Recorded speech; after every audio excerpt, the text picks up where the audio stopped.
De vous savoir très nombreux devant votre petit écran, attendant avec impatience et patience ce nouveau numéro d'Homéostasie. Et il est explosif, parce que c'est la troisième partie de ce grand face-à-face chrétien-musulman. Et donc dans ce thème, le salut par Jésus ou par Mahomet, un très grand point d'interrogation, quand on sait que l'islam et le christianisme sont à couteau tiré depuis un certain temps, et il voudrait bien savoir qui de Jésus et de Mahomet a comme ça apporté le salut à l'humanité. Alors cela dit, pour une émission si importante, cette troisième partie, la pensée du jour.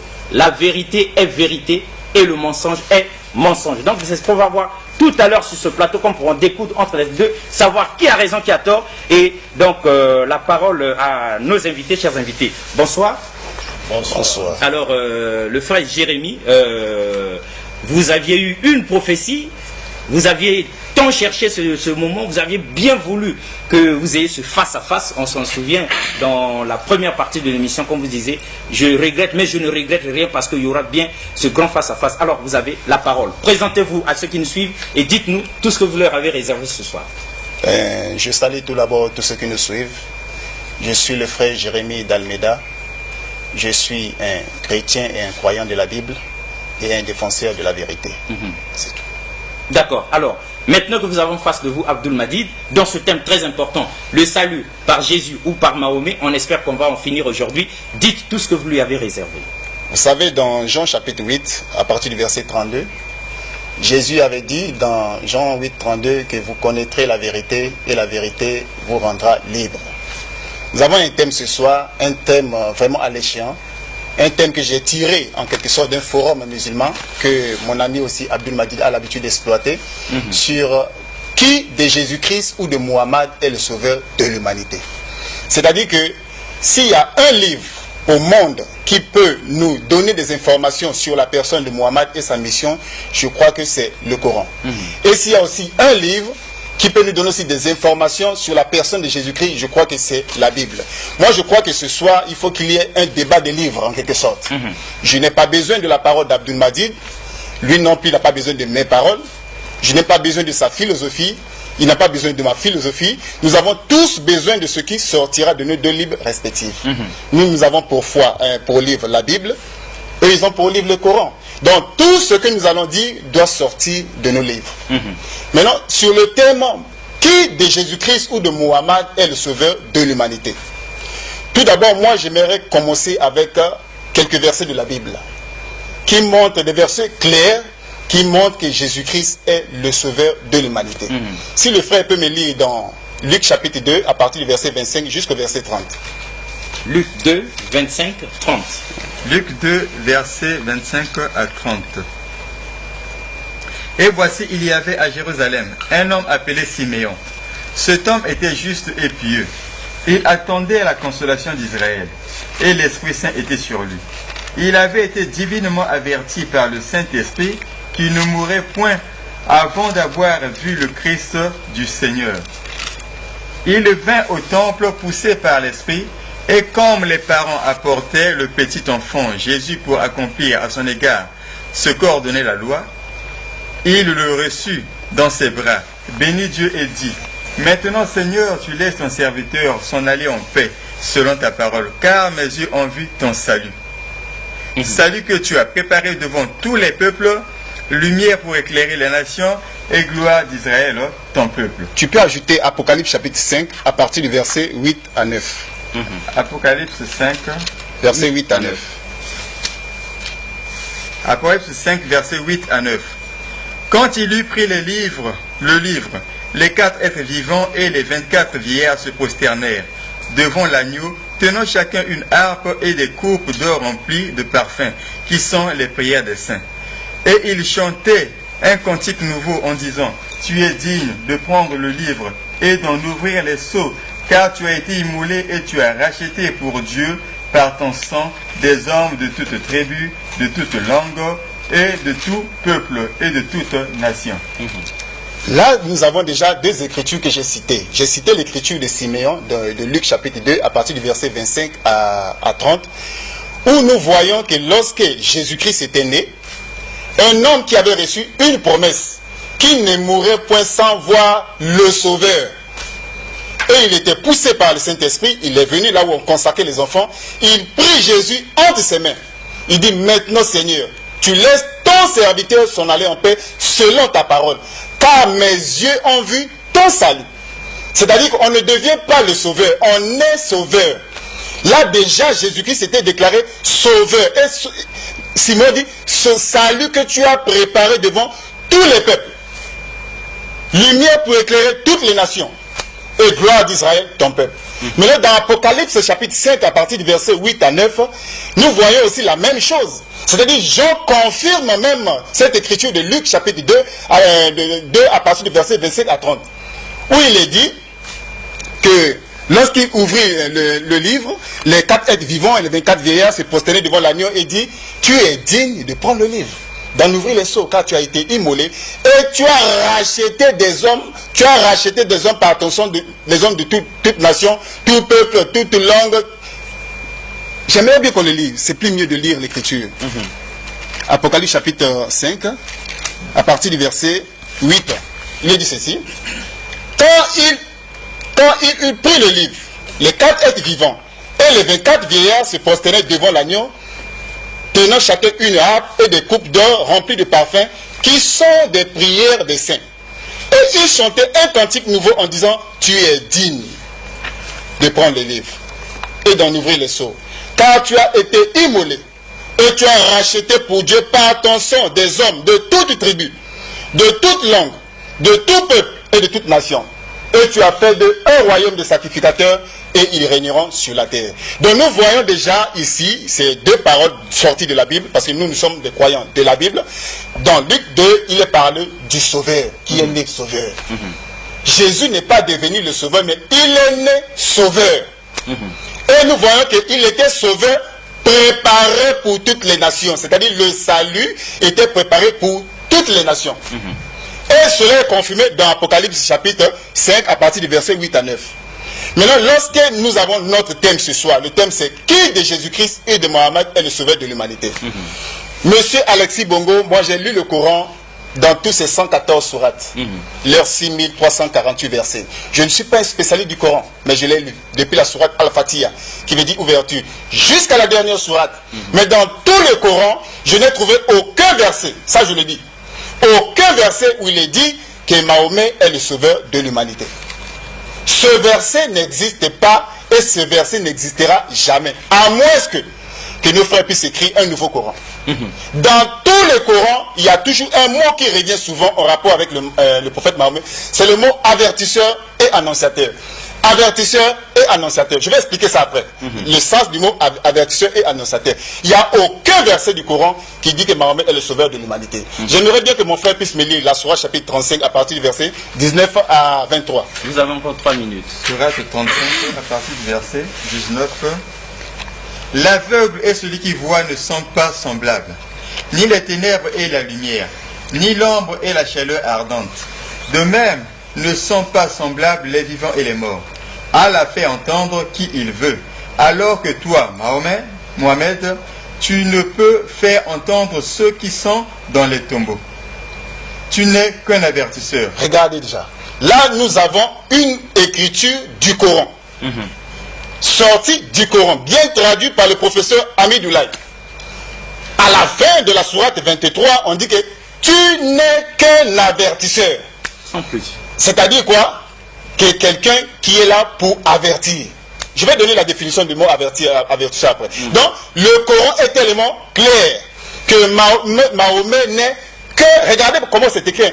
Tu n'es qu'un avertisseur. Et le frère peut ajouter la sourate chapitre 46 à partir du verset 9.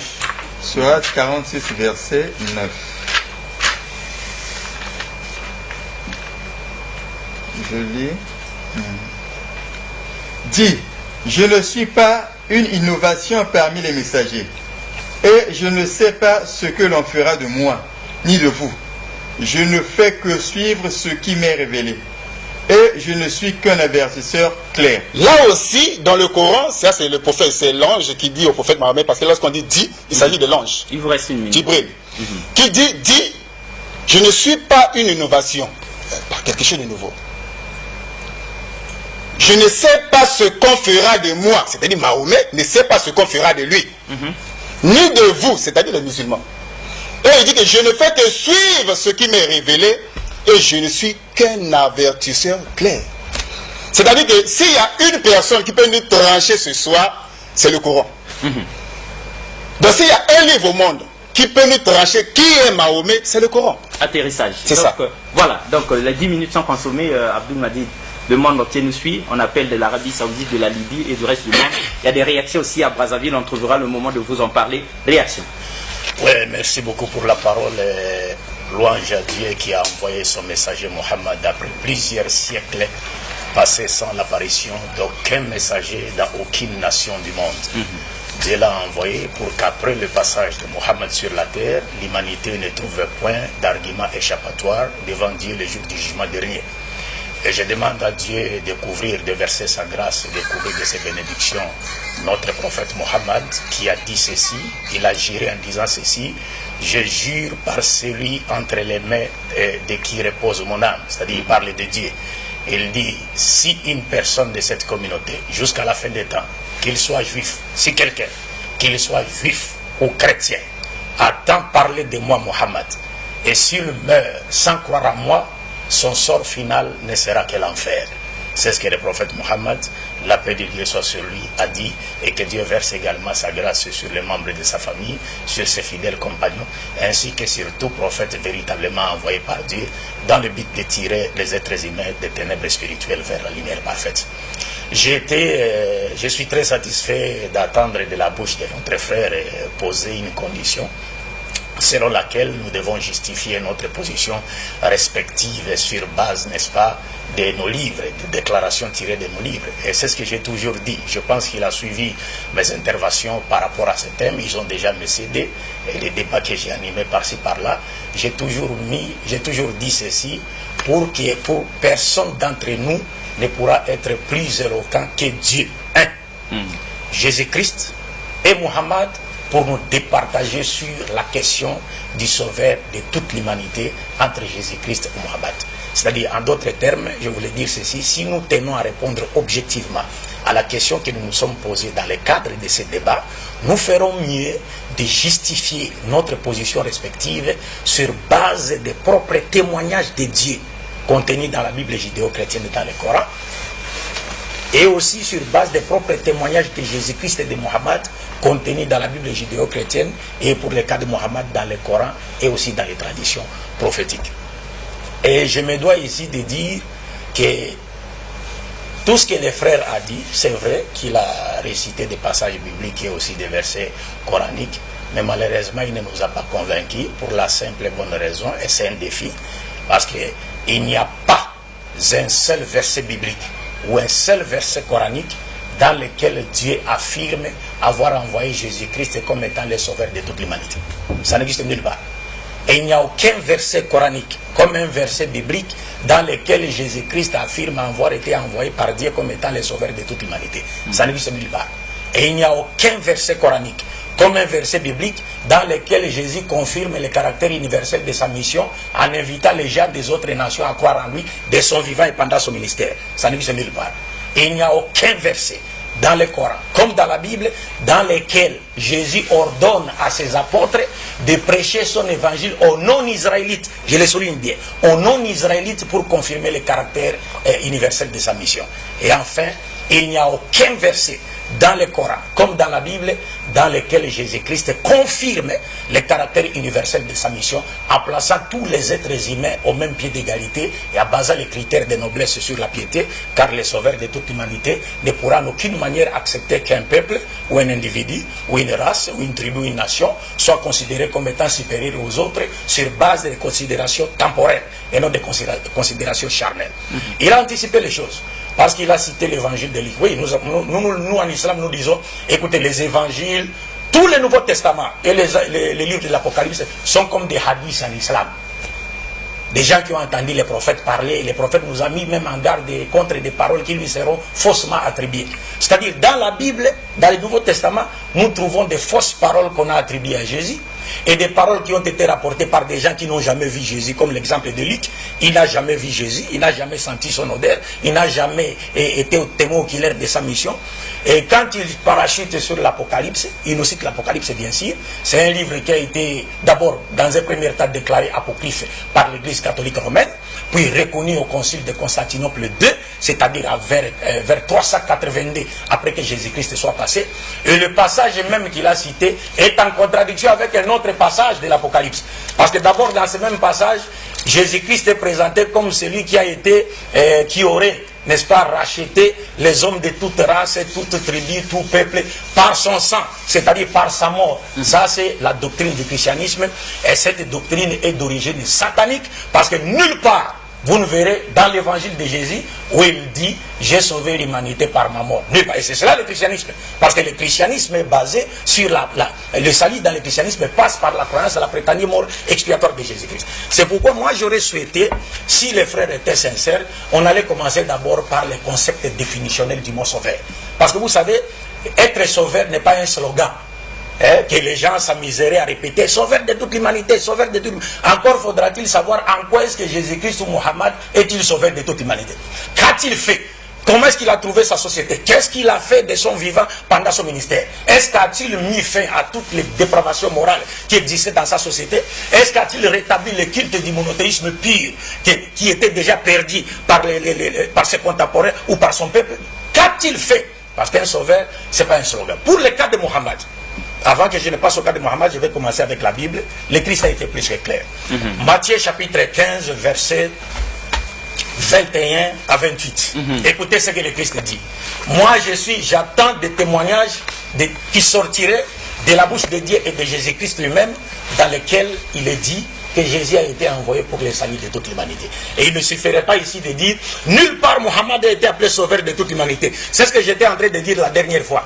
Parce que pour les frères, pour que Mohammed soit considéré comme étant le sauveur de toute l'humanité, le Coran doit nécessairement utiliser le terme sauveur de toute l'humanité. Mais non, un mot c'est quoi? Ce n'est qu'une représentation de ce qu'il est supposé désigner. Le sauveur veut dire quoi? Si on présente le sauveur par la définition du sauveur, il est le sauveur de toute l'humanité.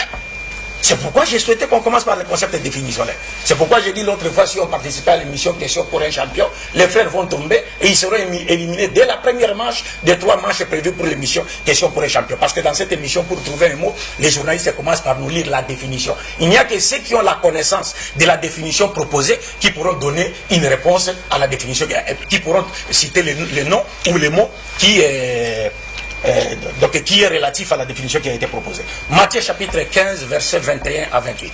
Jésus partit de là et se retira dans le territoire de Tyr et de Sidon. De ces contrées, une femme cananéenne qui venait de ces contrées lui cria: aie pitié de moi, Seigneur, fils de David. Ma fille est cruellement tourmentée par les démons. Il ne lui répondit pas un mot. Ses disciples s'approchèrent et lui dirent: renvoie-la, car elle crie derrière nous. Il répondit: je n'ai été envoyé qu'aux brebis perdues de la maison d'Israël. Mais elle vint se prosterner devant lui en disant: Seigneur, viens à mon secours. Il répondit: il n'est pas bien de prendre le pain des enfants et de les jeter aux petits chiens. Oui, Seigneur, dit-elle. Pourtant, les petits chiens mangent les miettes qui tombent de la table de leur maître. Alors Jésus lui dit: ô femme, ta foi est si grande, qu'il te soit comme tu le veux. et à l'heure même, sa fille fut guérie. Vous avez suivi la lecture de ces passages tirés de l'évangile de Matthieu. C'est Jésus lui-même qui parle. On nous dit qu'une femme cananéenne s'était rapprochée de Jésus et elle a demandé à Jésus de guérir sa fille qui était tourmentée par un démon. Et il vous reste 1 minute. Oh, comment ça, Mais bien sûr, vous aviez 10 minutes, bon. on est en train de vérifier. Moi, je ne peux pas être... Attendez, Ça va, ok, je ne peux pas être ok, partial. Ok, ça va, merci. Ah, voilà. Je pensais que j'avais encore des... Et bien bon, dans les coulisses, qu'on nous Il y a pas arrange... de problème, Attendez, s'il vous plaît. Qu'on nous arrange un peu ce chrono-là, parce que la situation est tendue. Si vous voulez que nous soyons tous tendus, on ne va pas bien diriger l'émission. Arrangez-nous le chrono, qu'il soit bien au milieu là, qu'on puisse le voir. Parce que là, nous ne le voyons pas. Mettez-nous le chrono, s'il vous plaît. Que quelqu'un mette le chrono là-bas, voilà. Comme ça, les 10 minutes seront respectées par tous. Vous avez 1 minute, monsieur Abdou. 2 minutes. 1 minute. Donc le Christ dans ce passage déclare clairement n'avoir été envoyé qu'aux brebis perdues de la maison d'Israël. Et quand la femme insiste, vous savez la réponse que Jésus a donnée à la femme? Il dit, il n'est pas bon de prendre le pain des enfants et de les jeter aux petits chiens. Demandez à notre frère Jérémie de nous dire qu'est-ce qui est pain selon le langage de Jésus, qui sont les enfants et qui sont les chiens selon le langage de Jésus. Il a cité Coran chapitre 46, verset 9, qu'il n'a pas compris. D'abord, il est contredit lui-même par le début même de ces passages dans lesquels Mohammed dit « Je ne suis pas une nouveauté des messagers de Dieu ». C'est-à-dire je ne suis pas le premier messager à être envoyé sur terre. Des messagers sont venus bien avant Mohammed. Il dit « Je ne sais pas ce que l'on fera de moi ni de vous, mais je ne fais que suivre ce qui m'a été révélé ». Qui fera de lui, de vous? Il ne s'agit pas de Dieu, mais il s'agit des persécuteurs, des mécréants de la Mecque. Mohammed dit « Je ne sais pas ce qu'il me réserve comme sort, ni à moi, ni à vous. Mais moi, je ne fais que suivre ce qui m'a été révélé. C'est pourquoi au verset 14 et 16 de la même sourate, les prophètes confirment en disant tous ceux qui les suivent hériteront le paradis. Tous qui vont persévérer, n'est-ce pas, sur les chemins droits, hériteront le paradis au dernier jour. Super. Alors, la réplique. Monsieur Alexis Bongo, il me fait... Toutes nos excuses à ceux qui nous suivent. Hein. La situation est tendue. On doit la détendre. Vous savez, sinon c'est grave ici. Thomas Paine, dans son livre, il disait il est facile de dire un mensonge, mais difficile de le soutenir. Nous avons un thème. Qui de Jésus-Christ et de Mohammed est le sauveur de l'humanité? C'est-à-dire, nous présentons deux personnages et nous avons des livres. Ne me dites même pas que ces livres-là, nous les avons amenés pour décorer ce plateau. C'est-à-dire que j'ai besoin que mon frère puisse ouvrir le Coran, puisse me montrer une écriture, pas la philosophie, pas des histoires à nous faire dormir. L'écriture qui dit que Mahomet est le sauveur de l'humanité. J'ai donné deux écritures qui sont de la Bible. J'en ai encore beaucoup. Lui n'a donné aucun verset. Nous avons ici un thème. Il ne faut pas nous faire dormir avec des histoires à faire dormir. Moi, je connais son style. C'est comme ça qu'il fait perdre les gens. Moi, j'ai dit ceci. Il y a un thème. Le thème est clair. Qui de Jésus-Christ et de Mohammed est le sauveur de l'humanité? Si Mohammed est le sauveur de l'humanité, le Coran là est mieux placé qu'Abdul Majid pour nous donner des informations. Si Mohammed ou Jésus-Christ est le sauveur de l'humanité, le Coran là est mieux placé pour tout nous dire. D'ailleurs, il y a une sourate, la sourate chapitre 6 à partir du verset 38, qui dit que nous n'avons rien omis d'écrit dans ce livre. C'est-à-dire quoi? Si Mahomet était le sauveur de l'humanité, Allah ne pouvait pas oublier ça. Moi, je lui réserve une surprise, mais au milieu. Je vais lui surprendre dans son propre livre. Au milieu. Ah, au milieu.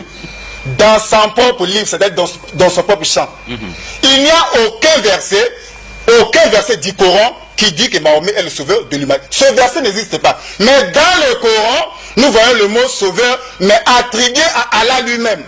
J'ai dit que je lui réserve une surprise. C'est ainsi que moi j'ai donné une écriture. J'ai donné Luc chapitre 2 à partir du verset 25 à 30. Qui parle du sauveur. J'ai pris Apocalypse. Je vais ajouter encore une écriture. 1 Jean chapitre 4 à partir du verset 14. Il y a toute une pluie d'écritures que je peux déverser. Parce que nous sommes des croyants de la Bible. Même lui, en tant que musulman, il est soumis. Il est soumis à quoi? Il est soumis à son livre. Il est soumis d'après ce qui est écrit dans le Coran. Lorsqu'il parle, il va parler d'après quoi? D'après ce qui est écrit dans le Coran. Lorsque moi je parle, je vais parler d'après quoi? D'après ce qui est écrit dans la Bible. Lis-moi 1 Jean chapitre 4 à partir du verset 14. 1 Jean 4, verset 14. Et nous avons vu et nous attestons que le Père a envoyé le Fils comme sauveur du monde. Là déjà c'est une écriture qui confirme que Jésus-Christ a été envoyé. Le Père a envoyé Jésus comme sauveur du monde. Maintenant Abdul Majid, il a lu une écriture. L'écriture de Matthieu chapitre 15 à partir du verset 24. Où il est dit à cette femme cananéenne que je n'ai été envoyé qu'aux brebis perdues de la maison d'Israël. Maintenant, si moi je lisais une écriture du Coran, la Sourate chapitre 42, verset 7. Sourate 42, verset 7. Et c'est ainsi que nous t'avons révélé un Coran arabe, afin que tu avertisses la Mecque, la mère des cités, entre parenthèses la Mecque, et ses alentours, et que tu avertisses du jour du rassemblement sur lequel il n'y a pas de doute. Maintenant, si je suis le frère dans son égarement, dans sa manière de voir les choses, si je prends cette sourate-là, la sourate 42 à partir du verset 7, qui montre que Mahomet a été envoyé à la Mecque. Lui, il n'habite pas à la Mecque. Même s'il va au pèlerinage à la Mecque, il n'habite pas à la Mecque. Et tout autour, si nous nous en tenons seulement à cette écriture-là, qu'est-ce que nous allons dire? Nous allons dire que Mahomet a été envoyé rien que aux Arabes. Voyez-vous? C'est pour ça que Jésus avait dit quelque part dans la Bible, dans le livre de Matthieu chapitre 7, à partir du verset 2, car on vous jugera du même jugement, et l'on vous mesurera avec la même mesure dont vous mesurez. C'est-à-dire que quoi?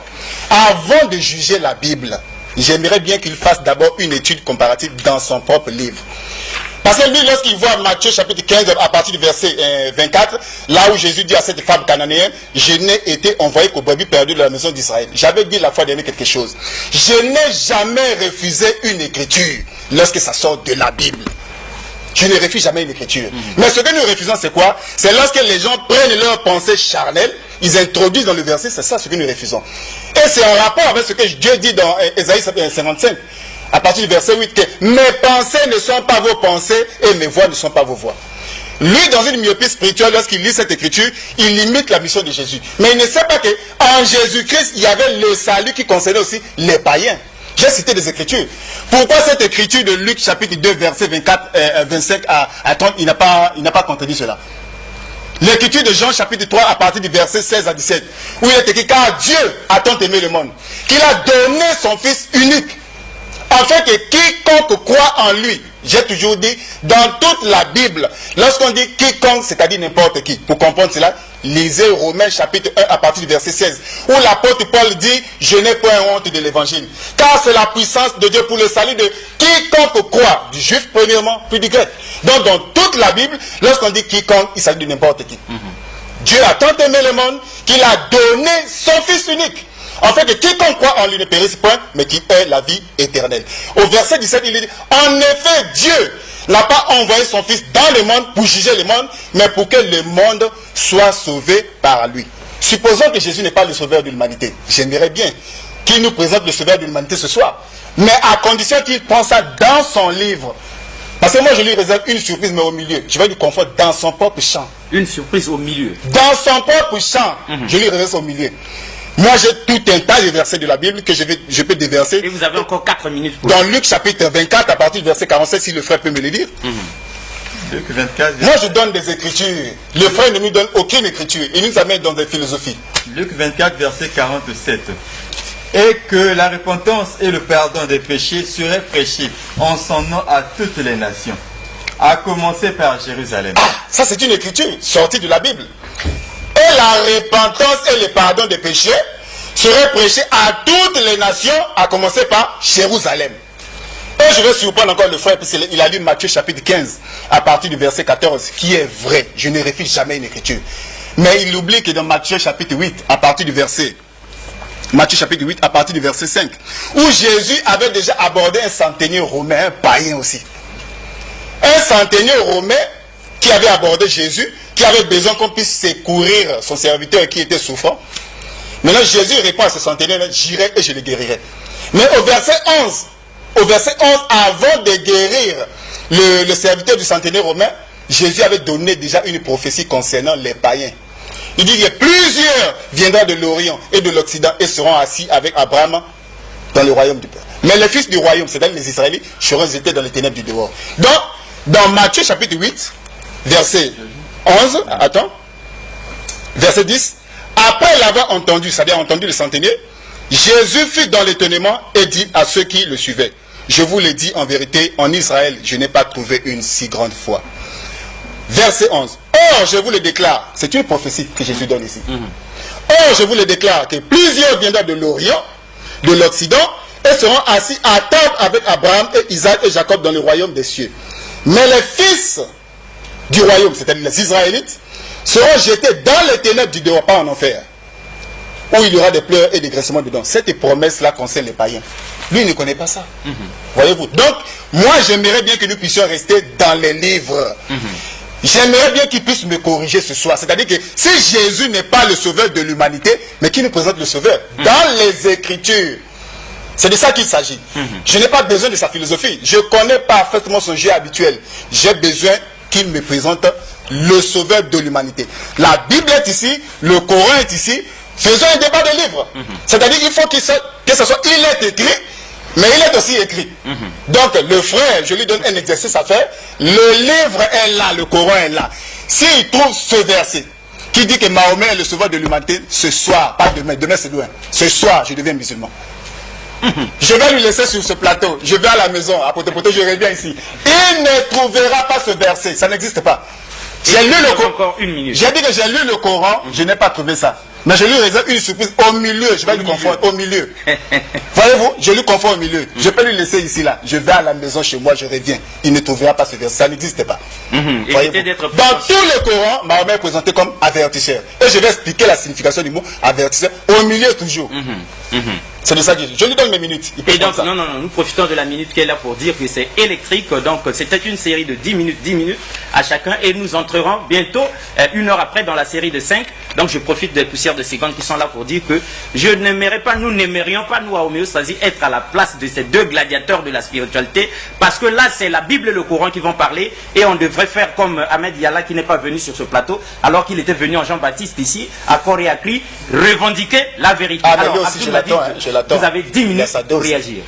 Oui, moi, ce qui m'attriste, c'est quoi? Et comme je l'ai dit la dernière fois, j'ai remarqué que les gens faisaient preuve de malhonnêteté intellectuelle. Ça veut dire quoi? Ça veut dire, le frère, il vous dit, il faut trouver le mot sauveur de toute l'humanité dans le Coran. Mais c'est pas ça le problème. Le sauveur veut dire quoi? Qu'est-ce que signifie être sauveur de toute l'humanité? Si on vous donne un verset dans lequel il est dit Muhammad a été envoyé à toute l'humanité, est-ce que Muhammad n'est pas le sauveur de toute l'humanité? Et aujourd'hui, je suis en train de vous réciter des versets tirés qui sortent de... Le frère est incapable de faire sortir un seul verset de la bouche de Dieu, dans la Bible comme dans le Coran, ou encore de la bouche de Jésus, dans la Bible comme dans le Coran, dans lequel Jésus déclare avoir été envoyé à l'humanité tout entière, pour sauver toute l'humanité. Il ne le fera jamais, jusqu'à ce qu'on quittera ce plateau.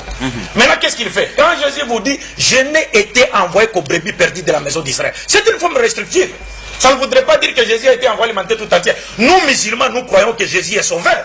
Mais il n'est sauveur que pour les enfants d'Israël. Il n'est pas sauveur pour toute l'humanité. Parce que Dieu ne l'a pas envoyé pour toute l'humanité. Actes des Apôtres, chapitre 5. Tel que le déclare la Bible. Tel que le déclare la Bible. Actes des Apôtres, chapitre 5, versets 30 à 31. L'apôtre Pierre, qui a vu Jésus, qui a mangé avec lui, il dit, Dieu a élevé Jésus, a fait de lui prince et sauveur, pour donner à Israël la repentance et le pardon des péchés. Pas pour donner à toute l'humanité. Ça n'existe nulle part, le mot toute l'humanité lié à la mission de Jésus. Parce qu'avant même que Jésus ne vienne, Dieu lui-même a annoncé. C'est là où je suis. J'ai dit, donner les témoignages de Dieu tirés dans la Bible, dans lesquels il dit, il a envoyé Jésus pour sauver toute l'humanité. Donner les témoignages de Jésus dans la Bible, dans lesquels il dit, j'ai été envoyé pour sauver toute l'humanité. Quand il cite le mot monde, je vous ai dit qu'il est en train simplement d'exhiber son ignorance. D'abord, avant d'y arriver, il a cité un verset du Coran disant, 42:6, si on lisait ces versets dans lesquels Dieu demande à Mohammed d'avertir la Mecque et ses alentours. Mais le frère ne sait pas que Mohammed a été envoyé à toute l'humanité, à commencer par les Arabes. Parce que les Arabes, comme nous dit le Coran, n'ont jamais récit des prophètes avant l'avènement de Mohammed. C'est les versets coraniques qui sont là. Les Arabes n'ont jamais... Le Coran nous dit que Dieu a suscité des prophètes dans chaque nation. Mais les Arabes descendants d'Ismaël, parce que les Arabes n'ont pas commencé avec Ismaël, ça c'est encore une information. Il y a un groupe des Arabes qui sont descendants d'Ismaël, qui n'ont jamais réussi des prophètes avant l'avènement de Mohammed. Il parle, il dit, ici c'est un verset qu'il ne comprend pas. Il dit, Dieu dit de Mohammed, tu n'es qu'un avertisseur. Mais un avertisseur pour qui? Lisez le Coran, chapitre 34, verset 28. Par anticipation, il cite le Coran, il nous dit, je vais expliquer ce que c'est que la Bible. Non, c'est pas à vous qu'il appartient d'expliquer. Nous allons même demander à la Bible qu'est-ce que signifie avertisseur. La Bible va nous donner l'explication. C'est pas à vous. Vous ne voulez pas la philosophie, mais la Bible va expliquer ce que c'est qu'avertisseur. Parce que tous les prophètes de Dieu sont appelés des avertisseurs dans la Bible. Ils viennent pour avertir le peuple. Qu'est-ce que signifie avertir? Coran, chapitre 34, verset 28. Il ne trouvera jamais un tel verset, n'est-ce pas, une telle déclaration faite par Dieu sur le compte de Jésus. Ça n'existe nulle part, que ce soit dans la Bible comme dans le Coran. Coran chapitre 34, verset 28. Et nous t'avons envoyé en tant qu'annonciateur et avertisseur pour toute l'humanité. Mais la plupart des gens ne savent pas. Comme le frère Jérémie. Et sa suite. La plupart des gens, le Coran est plus que... C'est Dieu qui parle ici. Il dit à Muhammad, nous t'avons envoyé que comme annonciateur. Annonciateur de quoi? Qu'est-ce que signifie annonciateur? Et comme avertisseur. Pour toute l'humanité. Mais la plupart des gens ne le savent pas. Il a dernièrement cité, lors de notre premier débat, il a cité même le Coran chapitre 62, je pense, 62 verset 2. On peut nous lire ce verset.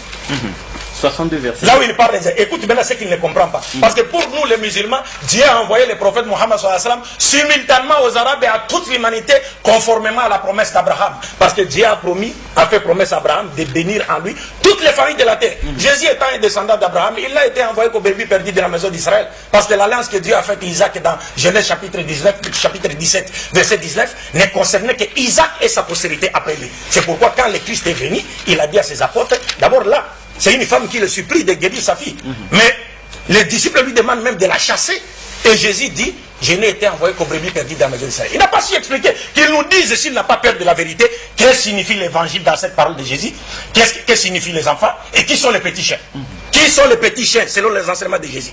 Coran, chapitre 62, verset 2 à 3. C'est lui qui a envoyé à des gens sans livre, les Arabes, un messager de l'air qui leur récite ces versets, les purifie et leur enseigne le livre et la sagesse, bien qu'ils étaient auparavant dans un égarement évident. Et troisième verset. Ainsi qu'à d'autres, parmi ceux qui ne les ont pas encore rejoints. Lisez la note explicative, c'est le même Coran qu'il possède, il se réfère souvent à la note explicative. Qu'est-ce que la note explicative dit? Ainsi qu'à d'autres, qui sont-ils? Ainsi qu'à d'autres. Le messager n'a pas été envoyé pour ses seuls contemporains. Il a été aussi pour tous jusqu'à la fin du monde. Jusqu'à la fin du monde. C'est pourquoi le prophète Mohammed lui-même, il fait des déclarations claires que Jésus n'a jamais fait. Il dit, moi Mohammed, contrairement aux messagers de Dieu qui m'ont précédé, j'ai été envoyé à la totalité des êtres humains et j'ai clos la prophétie. Après moi, il n'y a pas de prophète. Et il dit, c'est pourquoi il a placé tous les êtres humains au même pied d'égalité. Il dit, l'arabe n'est pas supérieur à notre être humain, et notre être humain supérieur à l'arabe, un blanc supérieur à un noir supérieur à un blanc, qui par la piété. Chose que Jésus n'a jamais fait. Parce que les païens priaient, ils étaient là, convertis au judaïsme. Jésus prêchait dans les temples. Jamais il n'a demandé aux païens convertis au judaïsme de les rejoindre dans les temples pour adorer ensemble les dieux d'Israël. Donc il n'y a aucun... Il est incapable de nous montrer un seul verset sortant de la bouche de Jésus-Christ dans lequel il déclare être envoyé à l'humanité tout entière. Maintenant, regarde un peu sa malignité. Il est trop malin. Il vous dit ceci. Moi, j'aimerais que les frères me donnent un verset du Coran dans lequel Muhammad est présenté comme étant le sauveur de toute l'humanité. Mais comment? Mais ce n'est pas le mot sauveur qui a été exploité dans le conte de Muhammad. Mais Muhammad est présenté comme celui qui a été envoyé pour tirer toute l'humanité, y compris les chrétiens, des ténèbres spirituelles à la lumière parfaite. Et c'est ça le rôle du sauveur. Un sauveur, c'est quelqu'un qui vient tirer quelqu'un ou un groupe de gens du danger, du malheur ou de la mort ou d'une situation critique. Et le sauveur de toute l'humanité, c'est celui qui vient tirer toute l'humanité des ténèbres spirituelles, c'est-à-dire des ténèbres sataniques, de l'incroyance, de l'égarement, de la dépravation des mœurs, à la lumière de la croyance en un Dieu unique, de la guidée divine et de la promotion des vraies valeurs morales que Dieu attend de nous sur le plan vertical comme horizontal. Et c'est ainsi que le prophète est présenté, pour les chrétiens également. Mais jamais il n'a été question de Dieu. Et je reviendrai sur le mot monde qui lui échappe, parce qu'il ne connaît pas l'essence du mot monde utilisé dans la Bible. Oui.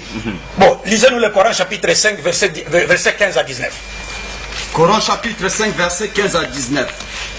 Ô gens du livre, notre messager Mohammed vous est certes venu. Vous êtes venu. Gens du livre, vous savez, les chrétiens et les juifs. Vous exposant beaucoup de ce que vous cachez du livre.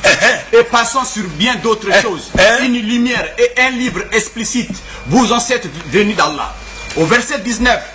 Ô gens du livre, notre messager Mohammed est venu pour vous éclairer après une interruption des messagers, afin que vous ne disiez pas, il ne nous est venu ni annonciateur ni avertisseur. De la part de Dieu. Il fallait lire le verset où il est dit qu'il est venu pour les tirer des ténèbres spirituelles à la lumière parfaite. C'est dans les mêmes choses. Verset 16. Par ceci le Coran, Allah guide au chemin du salut ceux qui cherchent son agrément. Il les fait sortir des ténèbres à la lumière par sa grâce. Et il les guide vers un chemin droit.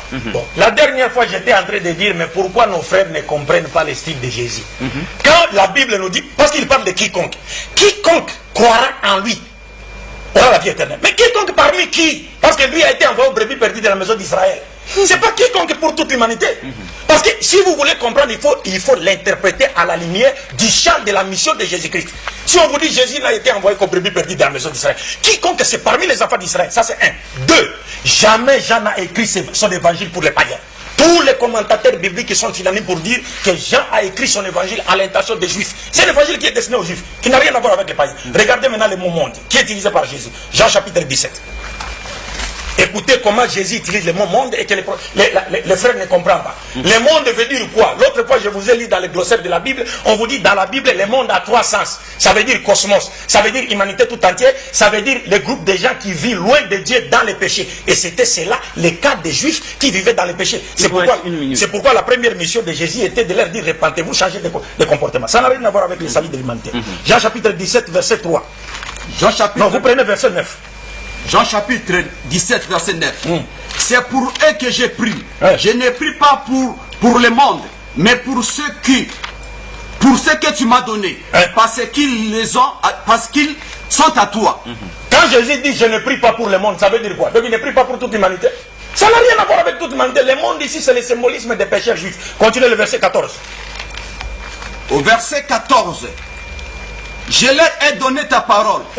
Et le monde les a haïs. Quel monde a haï les apôtres qui ont reçu de Jésus la parole de Dieu? C'est toute l'humanité ou ce sont les juifs? Le monde, c'est le symbolisme des pécheurs juifs. Continue. Parce qu'ils ne sont pas du monde, comme moi. Comme moi, je ne suis pas du monde. Je ne suis pas du monde. Les apôtres étaient venus d'en haut. Continue. Atterrissage. Atterrissage. Le verset 16. Atterrissage. Rapidement, oui. Le verset 16, 18. Au verset 16, ils ne sont pas du monde. Comme moi, je ne suis pas du monde. Verset 17, 18. Comme tu m'as envoyé dans le monde, moi aussi je les ai envoyés dans le monde. Quel monde? Il s'agit de quel monde ici? C'est le monde restreint juif, vous avez dit. C'est le monde, c'est le symbolisme des pécheurs juifs. Ça n'a rien à voir avec toute l'humanité. On est bien dans. Il nous explique cela s'il est capable. Super. Sur ce verset-là seulement. 10 minutes, la réplique. Expliquez-nous ces choses. Si vous Monsieur Alexis Bongo, Abdul Madine me fait rire, quoi. Dans Jean chapitre 3, verset 16 à 17, la difficulté de notre frère, c'est quoi? C'est-à-dire pour lui, il croit que partout dans la Bible, lorsqu'il dit monde, cela a un même sens. C'est une difficulté. Une vraie difficulté. Dans Jean chapitre 3, à partir du verset 16 à 17, je réponds encore le verset. Jésus-Christ dit, car Dieu a tant aimé le monde qu'il a donné son Fils unique, afin que quiconque croit en lui ne périsse point, qu'il ait la vie éternelle.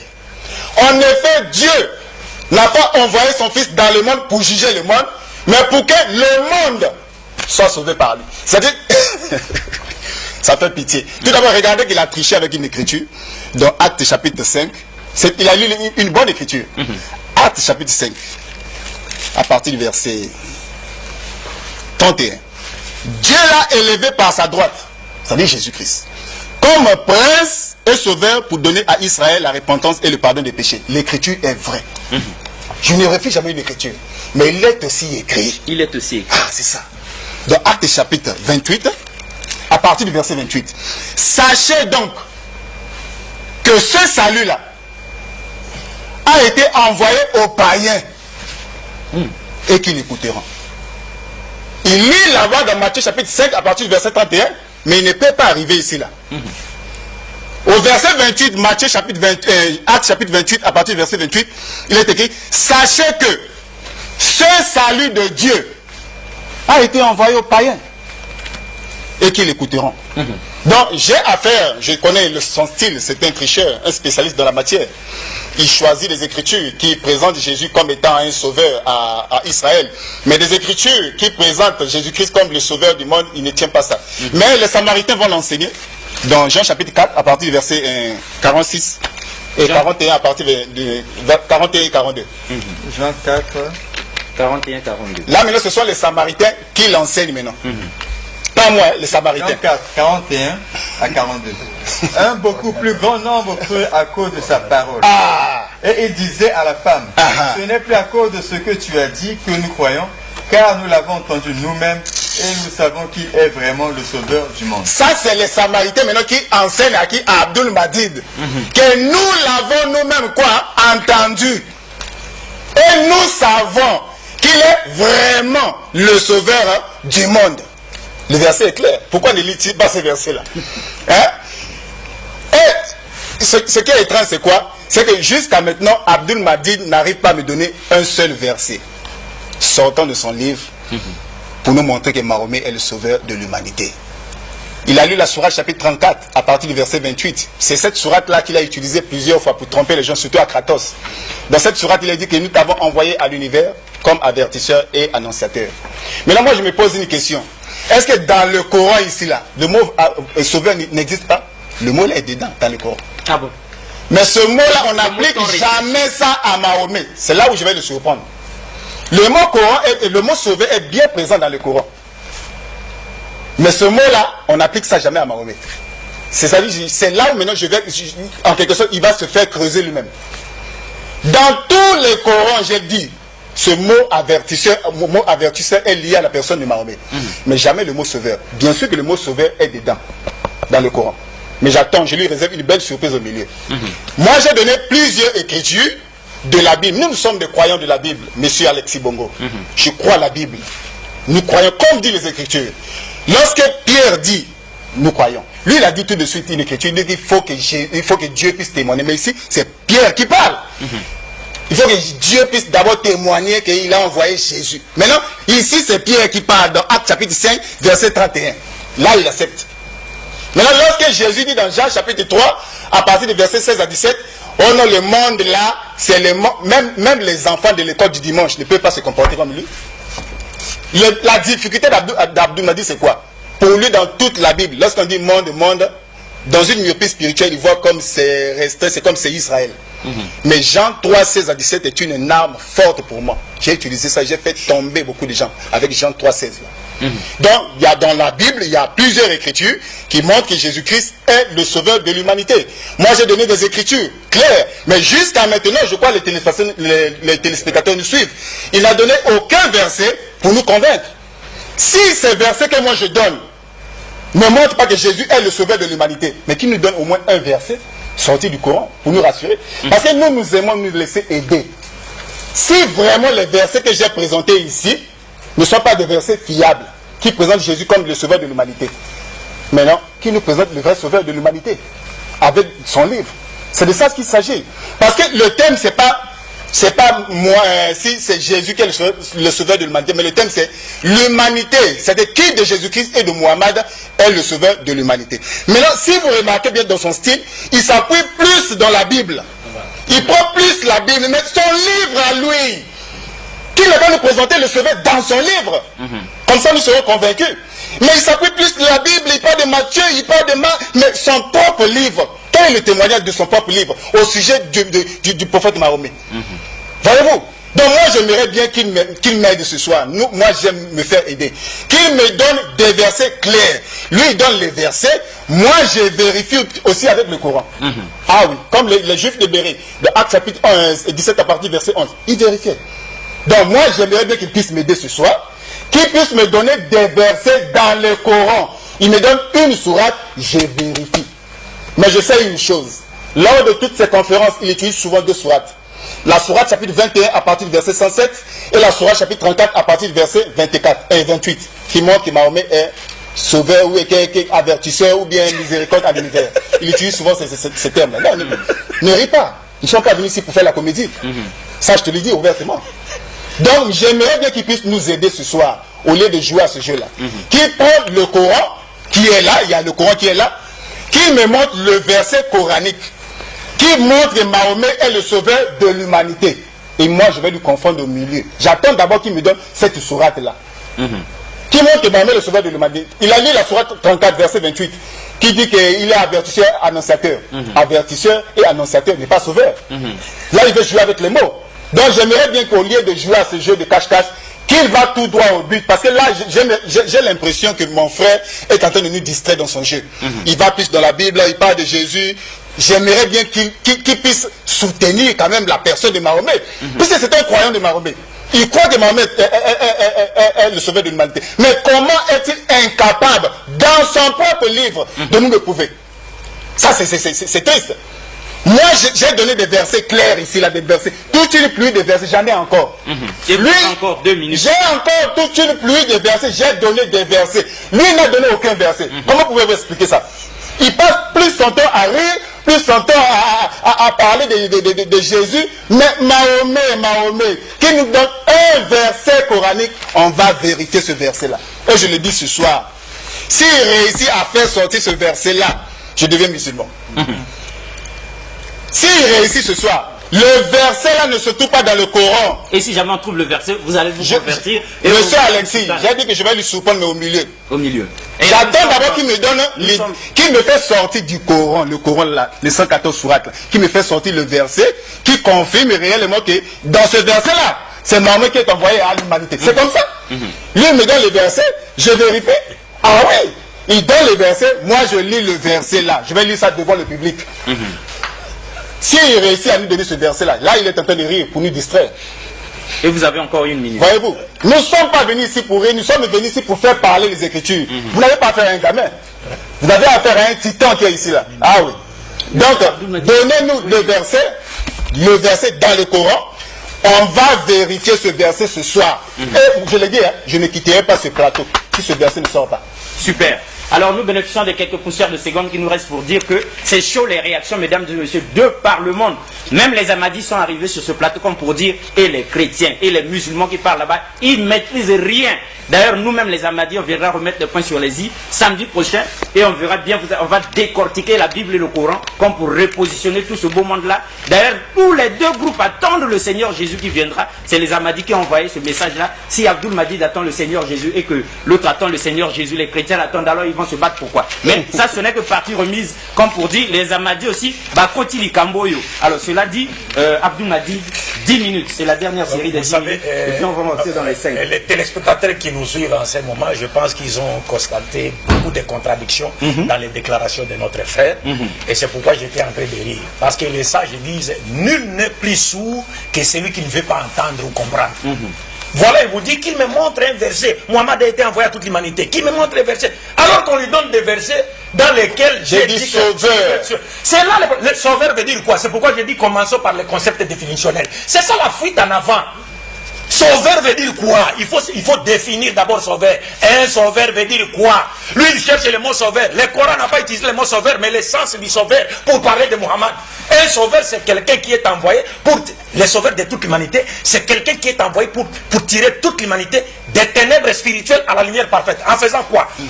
En leur offrant une vraie conception de la divinité dépourvue de toute idée idolâtre et polythéiste. Car la première question en matière de foi, c'est la connaissance de Dieu. Ce que Mohammed a fait, Jésus n'a jamais fait. Il a trouvé les gens en train d'adorer des idoles, il n'a jamais mis fin à cette adoration. Mohammed a trouvé son peuple en train d'adorer 360 idoles, il les a tirés de ces ténèbres spirituelles à la lumière parfaite. Et aujourd'hui, les musulmans, on ne peut pas parler, il n'y a pas de débat entre les musulmans et les chrétiens sur la question de l'unicité de Dieu. 2. Le sauveur de toute l'humanité doit donner à toute l'humanité un code de conduite et de moralité. 3. Le sauveur de toute l'humanité doit offrir à l'humanité une charte qui définit les devoirs, les droits et les devoirs de chacun à tous les niveaux. Ce que Jésus n'a pas fait. Le sauveur de toute l'humanité doit placer tous les êtres humains au même pied d'égalité en basant les critères de noblesse sur la piété. Jésus ne l'a pas fait. Aujourd'hui, on ne peut pas comparer les pays où Jésus vivait en Palestine avec les pays de Mohammed.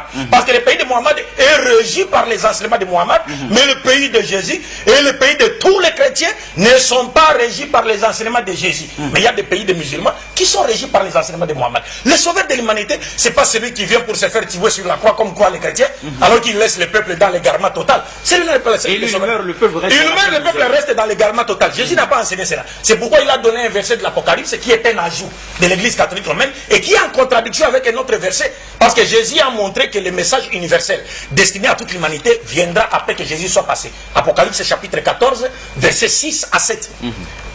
D'abord, cet Apocalypse est présenté comme étant la révélation de Jésus-Christ que Dieu lui a donné. Au chapitre 14, versets 6 à 7, Jean dit, je vis un ange qui volait au milieu du ciel, qui avait un évangile pour l'annoncer aux hommes de toute nation, toute langue, toute tribu, toute race. Et le message central de cet évangile n'était pas une invitation de l'humanité à croire à la mort de Jésus sur la croix, mais plutôt à craindre Dieu et à lui rendre gloire en disant que car l'heure de son jugement est arrivée. Et tous les commentateurs chrétiens, nous savons ce qu'ils ont dit par rapport à ces versets.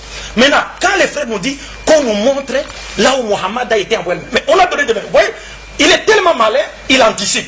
Il dit, Abdul Majid a seulement un verset qu'il cite, chapitre Surat 34, verset 28. Mais que dit ce verset alors?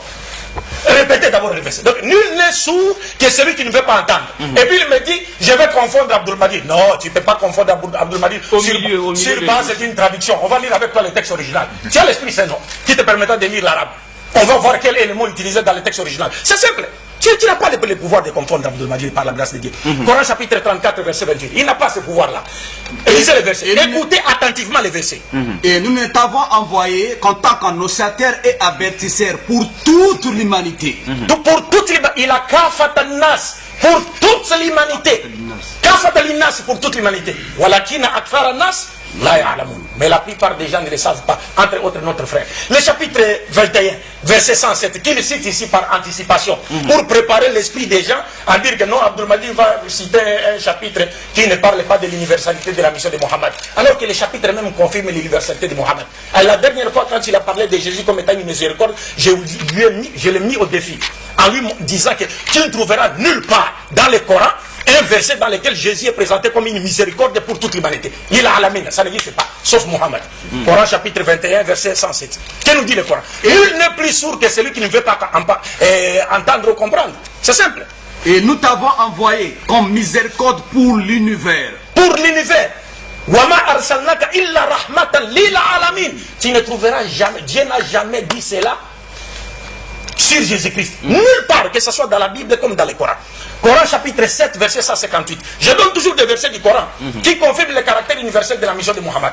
Et puis on va voir pratiquement qu'est-ce que Mohammed a fait de son vivant quand il est venu accomplir sa mission et qu'est-ce que le Christ a fait. Et puis comparons la mission de Dieu. Dis aux hommes, je suis pour vous tous les messagers d'Allah.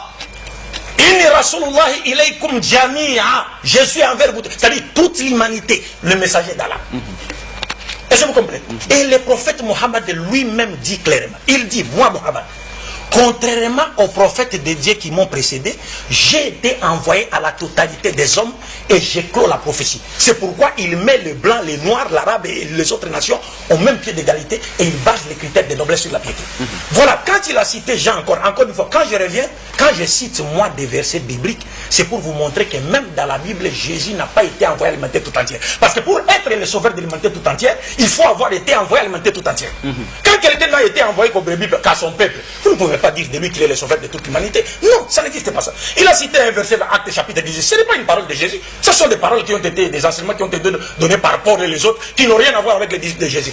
Nous les mettons au défi ici, de nous montrer un seul passage où Jésus a invité un seul païen à croire en lui. Il a parlé du centenier. Mais Jésus n'a jamais invité les centeniers à croire en lui. Il a guéri les centeniers à la demande des autorités juives. Parce que les centeniers rendaient un service à la communauté israélite à l'époque de Jésus. Mais il n'a jamais invité un seul païen à croire en lui comme étant celui qui a été envoyé pour sauver toute l'humanité. Et jamais Jésus n'a envoyé un de ses apôtres aller prêcher son évangile aux non-israélites. Ça n'existe nulle part. C'est un défi qui nous montre cela. Et puis nous allons essayer de voir les Écritures. Donc nous avions été plus que clairs. Et quand il parle déjà, toujours je reviens. Parce que j'ai dit, nul n'est sourd que celui qui ne veut pas comprendre. Et il dit, quiconque Dieu a tant aimé le monde, il a envoyé son fils. Le même Christ, il te dit quoi? Tu m'as envoyé vers le monde. Et c'est pourquoi ceux-là ne t'ont pas connu. Mais ceux-ci, mes disciples, t'ont connu et ils ont su que tu m'as envoyé. C'est pourquoi, comme tu m'as envoyé dans le monde, moi aussi je les envoie dans le monde. Mon frère, vous ne trouverez nulle part un verset biblique dans lequel Jésus envoie un de ses 12 apôtres aller prêcher l'évangile aux non-israélites. Nulle part, c'est un défi, il ne peut pas relever cela. C'est un défi. S'il cite le verset, on va examiner le verset ensemble, ça n'existe pas. Jésus dit, comme tu m'as envoyé au monde, moi aussi je les envoie au monde. Les mondes dont il est question ici, c'est quoi? C'est Jésus lui-même qui explique cela. Il vient citer la femme samaritaine. Qu'est-ce que la femme samaritaine a à voir avec toi? Parce que la femme samaritaine, c'est une israélite. Et dans le langage des Israélites comme des Arabes, lorsqu'on utilise le monde, ça veut dire aussi le symbolisme des pécheurs. La femme samaritaine, c'est une Israélite. Parce qu'elle a dit à Jésus-Christ, mais Seigneur, es-tu plus grand que notre père Jacob qui nous a légué ses puits? C'est un descendant d'Israël qui n'a rien à voir avec les païens. Mais si Jésus était le sauveur de toute l'humanité, qu'il a été envoyé pour sauver toute l'humanité, mais Jésus allait prêcher l'évangile aux non-israélites. Mais il ne l'a pas fait. Mais Mohammed était à la Mecque, Mohammed était à Médine, mais il a envoyé des lettres à l'empereur Héraclius, à l'empereur Khosrow, au roi d'Égypte, au roi du Yémen. Il a envoyé ses apôtres aller prêcher son message. invitant tous ces gens-là à croire en lui comme étant le messager de Dieu envoyé à toute l'humanité. Et Muhammad a fait des preuves. C'est pourquoi Georges Bernard Shaw, qui est un chrétien, prix Nobel de littérature en 1925, il te dit clairement, Muhammad mérite d'être appelé le sauveur de toute l'humanité, car c'est selon Georges Bernard Shaw. Pourquoi? Parce qu'il dit ce qu'il a fait. Il est le seul prophète qui a réussi à créer une société basée sur des principes divins. Aucun prophète de la Bible, y compris Jésus, ne l'a fait. Aucun prophète. Et aujourd'hui, on ne peut pas comparer les pays de Muhammad avec les pays de Jésus-Christ à ce qui concerne les vraies valeurs spirituelles et morales de l'humanité. On ne peut pas les comparer. Il n'y a pas de comparaison. Mais nous, l'islam nous interdit de mettre une quelconque différence, d'établir une quelconque différence entre les messagers de Dieu. Nous croyons en eux tous, nous ne faisons pas de différence entre eux. Mais vous ne pouvez pas comparer Muhammad avec Jésus sur le plan de la réalisation de leur mission. Jésus ne l'a pas fait. Il a trouvé les Juifs dans les garments, il est parti, il les avait laissés dans les garments, mais Muhammad a trouvé son peuple en train d'adorer plus de 160 idoles. Il les a fait sortir des ténèbres spirituelles à la lumière parfaite. Et aujourd'hui, il y a des pays musulmans qui se définissent par rapport aux enseignements de Muhammad, alors qu'il n'y a aucun, pas seulement aucun, mais il n'y a aucune rue même sur toute la surface de la terre qui a été moralement transformée par les enseignements du christianisme. Ça n'existe nulle part. En quoi est-ce que Jésus est-il le sauveur de l'humanité? Pour lui, il sait très bien que Jésus est le sauveur de l'humanité selon les chrétiens à travers sa mort sur la croix. Mais on ne peut pas sauver l'humanité à travers la croyance à sa mort sur la croix. Et cette mort est d'origine satanique. C'est pourquoi il est incapable de m'affronter même sur ce thème pour voir si est-ce que allons-nous être sauvés à travers la croyance à la mort de Jésus-Christ. C'est une grâce d'origine satanique que Jésus n'a pas enseignée. Est-ce que vous comprenez? Donc nous disons, nul n'est plus sourd que celui qui ne veut pas entendre. On a donné des versets ici qui nous présentent clairement Muhammad comme étant celui qui a été envoyé à l'humanité tout entière comme annonciateur et avertisseur. Maintenant, qui nous explique qu'est-ce que signifie annonciateur et avertisseur? Atterrissage. Donc ça tombe pile. Parce que vous prétendez connaître les La question tombe pile. On passe le temps de l'autre côté ici. Alors vous avez Monsieur Alexis, la fin de la série des 10 minutes. On est dans les 5 minutes. Monsieur Alexis, 1 heure d'antenne déjà. Dans 1 Corinthiens chapitre 2, à partir du verset 14, il est écrit que l'homme animal ne comprend pas les choses de l'Esprit de Dieu. Tout d'abord, il a beaucoup parlé pour ne rien dire. Il a beaucoup parlé, mais pour ne rien dire. Jusqu'à maintenant, le frère ne nous a pas encore convaincu. Nul ne sourd. C'est-à-dire qu'il y a tout ce qu'il fait là, c'est pour essayer de faire des échappatoires. Jusqu'à maintenant, il n'a donné aucun verset. Il a cité la sourate chapitre 34, verset 28, qui parle d'annonciateur et d'avertisseur. Regardez maintenant dans cette difficulté, il veut que moi je l'explique ça. C'est à lui de nous expliquer ça. Parce que si Mahomet est le sauveur, ah oui, non. La parole écoute-moi. La parole est ici. Si Mahomet est le sauveur de l'humanité, le Coran ne peut pas aller de gauche à droite. Le Coran va aller directement. Droit au but. Nous l'avons envoyé comme sauveur. C'est ça. Maintenant, lui, il essaie de faire ses acrobaties spirituelles pour nous tromper, pour nous dire que non, le mot avertisseur, le mot sauveur, le mot avertisseur ou bien le mot annonciateur, ça ne veut pas dire sauveur. Voyez-vous? Donc, il n'y a aucun verset. Il ne peut pas nous convaincre. Il n'y a aucun verset. Moi, je lui lance un défi. Il n'y a aucun verset comme ça. Ce qu'il est en train de faire n'est qu'un moyen d'échapper à la difficulté. C'est une difficulté qui est présentée là. Mais là, il essaie d'échapper à cette difficulté-là. Qui nous donne le verset? Parce que le Coran parle mieux que lui. Qui est-il pour essayer de faire la philosophie sur le Coran? Le Coran parle mieux que lui. Et Allah a dit que tout a été détaillé ici, là. C'est clair. Donc, si Mahomet est le sauveur de l'humanité, le Coran va aller tout droit. Va nous dire que Mahomet, sauveur de l'humanité. C'est pour ça que j'ai dit que dans le Coran que vous voyez là, le mot sauveur existe, mais cela n'a jamais été appliqué à Mahomet. C'est à dessein. Et nous n'osons pas vous poser la question parce que là, vous tournez là, vous comme deux catcheurs. Maintenant, monsieur Alexis Bongo, voilà. Si vous constatez bien que lorsqu'il fait son exposé, il se base souvent dans la Bible. Il ne nous dit rien de son livre. Il ne nous donne pas assez d'informations dans son livre. Dans son livre. J'aimerais bien qu'il nous fasse un exposé pour aider ceux qui nous suivent. Qu'il nous donne un verset coranique. Il est là, il ne pourra pas. Il ne pourra jamais donner ce verset.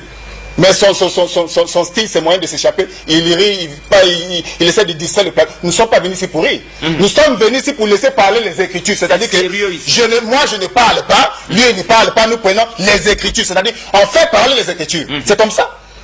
Il a lu une écriture, il a lu plusieurs écritures. Je vais lire Matthieu chapitre 24, verset 47. Lis d'abord ça. Vous avez encore 3 minutes. Matthieu 24, verset 47. 47. Je vous le dis en vérité, Matthieu 24 et Luc 24, verset 47. Luc 24. Luc 24, 47. 47. Luc 24, verset 47. Je lis. Et que la repentance et le pardon des péchés seraient prêchés en son nom à toutes les nations, à commencer par Jérusalem. Là, c'est une parole sortie de la bouche de Jésus. Nous sommes des croyants de la Bible. Là, c'est Jésus qui parle, qui dit que la repentance et le pardon des péchés seraient prêchés en son nom à toutes les nations, à commencer par Jérusalem. Et dans Matthieu chapitre 24, l'écriture que j'avais lu la fois dernière, Matthieu 24 à partir du verset 14, Jésus dit, il faut que cette bonne nouvelle du royaume soit prêchée dans le monde entier. Est-ce que le monde entier, on a besoin vraiment un ange quitte le ciel pour nous dire le monde entier c'est quoi? À moins qu'on soit un malade mental. Le monde entier veut dire l'univers. C'est si simple que ça. Ces écritures-là, pourquoi il n'explique pas ça? Lorsqu'il va essayer d'expliquer ça, vous allez voir, il a... lisons de Matthieu chapitre 8. C'est la dernière minute. Matthieu 8. Il a lu l'écriture de Matthieu 8. Il me fait beaucoup rire, Abdul Majid. Rapidement, Matthieu chapitre 8, que j'avais lu sur le centenaire romain, où Jésus a donné une promesse. Or, je vous le déclare. Non, Matthieu chapitre 8 à partir du verset 11. Oui. Or, je vous déclare que plusieurs viendront de l'Orient et de l'Occident et seront à table avec Abraham, Isaac et Jacob dans le royaume des cieux. Ça, c'est une promesse sortie de la bouche de Jésus. Au verset 11, il dit, or, je vous le déclare, plusieurs viendront de l'Orient et de l'Occident et seront assis à table avec Abraham, Isaac et Jacob dans le royaume des cieux. Mais les fils du royaume seront jetés dans les ténèbres du dehors où il y aura des pleurs et des graissements dedans. Cette promesse-là concerne les païens sortis de la bouche de Jésus. D'ailleurs, d'accord. Voyez-vous? Donc moi j'aimerais bien qu'il me montre dans son livre, le Coran qui est ici, où il a dit que Mahomet est le sauveur de l'humanité. Il n'y a pas un verset comme ça. Je pense que les téléspectateurs ont compris. Ils ont compris ton ignorance. Je me répète encore en disant, nul n'est plus sourd que celui qui ne veut pas entendre. Parce que les frères te disent, il faut un verset du Coran qui dit Mohammed est le sauveur. Mais si on lui montre un verset du Coran dans lequel Dieu dit, il a envoyé Mohammed pour qu'il tire toute l'humanité des ténèbres spirituelles à la lumière parfaite, qui est donc le rôle du sauveur? Là, Mohammed n'est pas le sauveur. Il faut nécessairement les termes. Donc c'est comme s'il partait dans il allait à une polyclinique par exemple, et voyait quelqu'un avec un malade, et il lui dit, on lui demande, qu'est-ce que tu veux faire avec ce malade? Il dit, non, je vais l'opérer, je vais lui faire subir une intervention chirurgicale. Pour lui, celui-là n'est pas un chirurgien. Il faut qu'il dise simplement que je suis médecin chirurgien. Donc il n'est pas chirurgien. Voilà son problème à lui. Et c'est cela la malignité des chrétiens. Donc c'est pourquoi je dis au départ, ça aurait été mieux qu'on commence par les concepts définitionnels. Regarde, quand il dit, il parle beaucoup pour ne rien dire. Mais c'est lui qui le fait. Parce qu'on a cité 3 passages du Coran ici. C'est Ibrahim qui les avait lus ici. Mais malgré cela, nul n'est sourd que celui qui ne veut pas entendre. Il dit, il n'a donné aucun verset sortant de son livre. Alors que dans tous ces passages du Coran qu'on a cités, Dieu présente Mohammed comme étant le messager qu'il a envoyé à toute l'humanité. Et il ajoute en disant, la plupart des gens ne le savent pas, dont les frères Jérémie et sa suite. Le Coran était plus que clair. Et puis il vient d'abord, quand il cite Matthieu chapitre 24, verset 14, il dit, d'abord il ajoute un mot, il dit, le monde entier, qui n'existe pas dans les versets. Bien que moi je reconnais qu'il y a d'autres passages qu'on peut trouver le terme monde entier, mais le terme monde entier qu'il a cité n'existe pas dans ces passages. Dans ma version ici, ça n'existe pas. Mais qu'est-ce que les frères, que devons-nous comprendre par cela, mon frère? Si le Christ a dit réellement, les frères ne savent pas que les tribus israélites sont appelées des nations. Oh, je connais ta ruse. Hein. Non, je vous lis le verset biblique. Je connais ton jeu. Vous avez dit que les Écritures parlaient. Je connais ton jeu, je connais ça. S'il vous plaît, vous connaissez, mais écoutez maintenant. Les tribus d'Israël sont appelées des nations. C'est pourquoi, après avoir parlé ainsi, Jésus n'a envoyé aucun de ses apôtres aller prêcher l'évangile au nom d'Israël. Donnez-moi un verset dans lequel Jésus envoie un de ses 12 apôtres aller prêcher l'évangile au nom d'Israélite pour que vous me baptisiez ici. Et je vous promets de porter une croix qui pèsera 20 kilos en cuivre et non en bois. Un seul verset où Jésus envoie l'un de ses apôtres aller prêcher l'évangile au nom d'Israélite. Vous n'avez pas ce verset-là. Ézéchiel chapitre 2, verset 3. Lisez le verset. Les tribus d'Israël sont appelées des nations. Lisez. La parole de l'Éternel lui a adressée à Ézéchiel, fils de Bozi, les sacrificateurs dans le pays des Chaldéens, près du fleuve de Kébar. Verset 3 directement, 2-3. 2-3. Les 5 mots. Ézéchiel, vous êtes dans Esdras, Ibrahim. Ézéchiel 2-3, c'est ici. C'est ici. Et 6, 3. Ok. Il me dit, fils d'homme, Écoutez, c'est après. moi qui t'envoie vers les Israélites. Vers les Israélites. Les nations en révolte, Les nations au pluriel. Continue. qui se sont révoltées contre moi. Et qui? Et leurs pères ont été criminels à mon La égard. Bible appelle les tribus d'Israël des nations parce qu'à chacune des tribus, on vivait dans une sorte d'un fédéralisme communautaire et territorial en Israël. Chaque tribu avait son territoire. Il y avait beaucoup de choses, ça c'est reconnu même par tous les juifs. Dieu utilise le terme nation pour parler des Israélites. Et la preuve pour dire que le frère est en train de faire dire à Jésus ce qu'il n'a pas dit, c'est qu'il est incapable, jusqu'à la fin de cette émission, de nous donner un seul verset dans lequel Jésus donne l'ordre à ses apôtres d'aller prêcher son évangile aux non-israélites. Ça n'existe nulle part. Et Jésus lui-même n'a jamais appelé un seul non-israélite à croire à lui de son vivant. Mais Muhammad a appelé des non-arabes à croire à lui. Il a envoyé ses apôtres appeler les non-arabes à croire à lui pour confirmer le caractère universel de sa mission. Et quand il parle de la terre, Et c'est la dernière minute. quand il parle de la terre, jusqu'aux extrémités de la terre, mais ça veut dire quoi ça? Lisez un peu Luc chapitre 2 verset 1. Luc chapitre, rapidement Ibrahim. Luc chapitre 2 verset 1. Bon, on a lu des versets ici, mais le frère n'a pas entendu. Donc nul n'est plus sourd que celui qui ne veut pas entendre. En ces jours-là, parut un décret de César Auguste en vue de recensement de toute la terre. Et César Auguste a recensé toute la terre. C'était toute la terre ou c'est le symbolisme de l'Empire romain? La preuve, si Jésus dit qu'il a été envoyé le matin tout entier, nous devons le voir, pendant son ministère, appeler les gens des autres nations à croire à lui. Et nous devons le voir, envoyer ses apôtres, aller prêcher son évangile aux non-israélites. Donnez-moi un seul verset où Jésus a demandé à un seul non-israélite de croire à lui. Il vous a appelé des chiens. Il dit, il n'est pas bon de prendre la nourriture des enfants et de les jeter aux petits chiens. Si vous connaissez la Bible, dites aux téléspectateurs qui sont les petits chiens. Les gens que Jésus appelle petits chiens ici, qui sont-ils? Parle, je t'écoute. Parle. La parole est de ce côté. La réplique. Monsieur Alex, tout d'abord, j'ai affaire à quelqu'un qui joue avec les versets. Nous ne sommes pas venus ici pour jouer. On ne joue pas ici, on n'est pas en train de jouer. Nous voulons que les Écritures parlent. Je vais lire Jean chapitre 12 à partir du verset 20. Parce que le problème avec le frère, c'est quoi? Il a la Bible, mais il n'a pas la révélation de la parole. Il n'a pas ça. C'est comme la Bible dit dans le psaume 119 à partir du verset 120, que la révélation de tes paroles est claire et elle donne l'intelligence. Il a la parole écrite, mais il n'a pas la révélation de la parole écrite. Et il veut jouer avec les Écritures.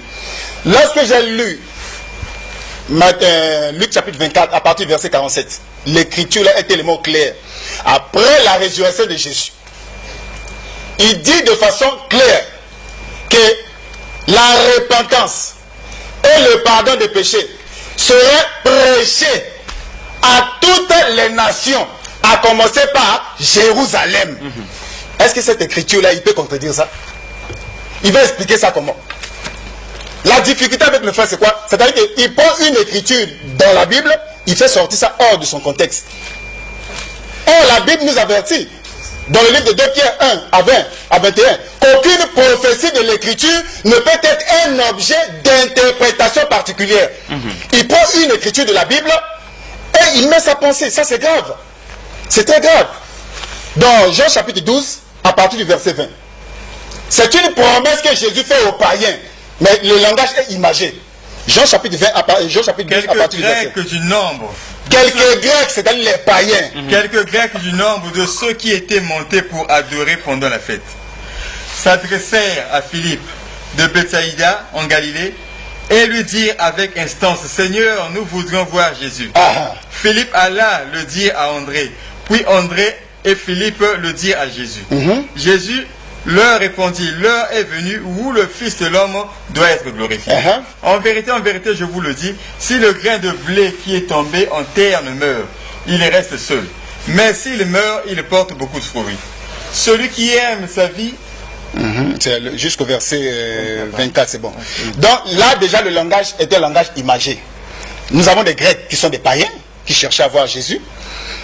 Quelques Grecs du nombre de ceux qui adoraient étaient montés à Jérusalem, s'adressaient à Philippe et de Bethsaïda en Galilée en lui disant avec instance, Seigneur, nous voulons voir Jésus. Philippe alla le dire à André, puis André et Philippe le dit à Jésus. Jésus leur répondit, l'heure est venue où le Fils de l'homme doit être glorifié. En vérité, je vous le dis. Ça, il s'adresse aux Grecs, aux païens là. Si le grain de blé, c'est-à-dire lui, Jésus, Il se présente comme le grain de blé. Si le grain de blé qui est tombé en terre ne meurt, il reste seul. Mais s'il meurt, il porte beaucoup de fruits. Ici, c'est une promesse que le Seigneur est en train de faire aux païens. J'avais lu une écriture de Matthieu chapitre 8 à partir du verset 11 où Jésus avait fait une promesse que plusieurs viendront de l'Orient, de l'Occident et seront assis à table avec Abraham. Pourquoi ne contredisent-ils pas cette écriture-là? C'est de ça qu'il s'agit. Donc, dans la Bible, nous savons qu'il y a des écritures qui concernent Israël. Il y a des écritures qui concernent les païens. C'est vrai. Mais le thème de ce soir est qui de Jésus-Christ et de Mohammed est le sauveur de l'humanité. C'est de ça qu'il s'agit. Il faudrait que les téléspectateurs... il faut que les téléspectateurs nous tranchent sur ce point-là. Qui de Jésus ou de Mohammed? Moi, je donne des écritures, il essaie de contredire ces écritures, mais il ne présente rien. Il a lu la sourate chapitre 34, verset 28. Cette sourate-là, le frère peut me le lire. 1 minute. 34, et nous ne t'avons envoyé comme annonciateur et avertisseur pour toute l'humanité, mais la plupart des gens ne le savent pas. Mais le verset ne dit pas que Mohammed est le sauveur de l'humanité. Parce que tous les messagers de Dieu dans la Bible sont envoyés à titre dans le Coran plutôt à titre d'avertisseur ou annonciateur. À leur peuple. Que ce soit à leur peuple, mais ils ne sont pas des sauveurs. La parole est de ce Sourate chapitre 6 à partir du verset 48. Annonciateur et avertisseur, je vous en prie. Sourate 6, hein? Oh. Donne-nous le verset, un seul verset. Si tu peux trouver ce verset-là. Il n'y en a pas. Sourate 6, verset 41. 48. 48.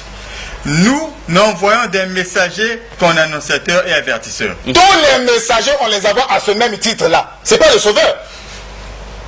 On les a à titre d'annonciateurs, avertisseurs. Dans la Bible aussi, les prophètes jouaient ce rôle-là. Dans Ézéchiel chapitre 33 à partir du verset 7, ou 2 Chroniques chapitre 36 à partir du verset 15. Tous les prophètes sont avertisseurs, annonciateurs. Ils viennent, ils annoncent la parole, ils avertissent le peuple qui vit dans les désordres.